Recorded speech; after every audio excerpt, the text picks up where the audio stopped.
So, alright, ayan ang ating lulutuin po ngayon. Ang tinatawag na chicken afritada ang ating mga sangkap. Siyempre, andyan ang manok.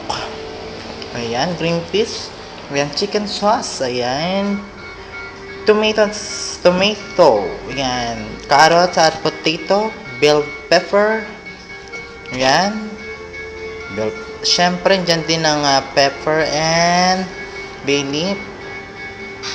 Green peas at kamatis. Siyempre, ang una natin gagawin, ayan, mag-init tayo sa pan. Hindi pala nakabukas ang gas.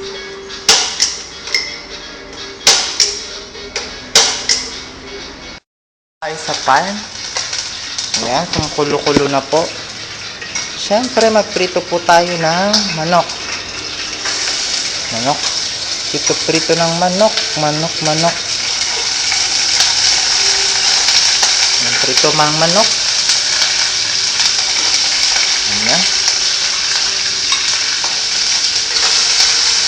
Ayan, syempre pag ayan, prito muna natin. Hinaan natin ng konti ayan. Prituhin ang manok.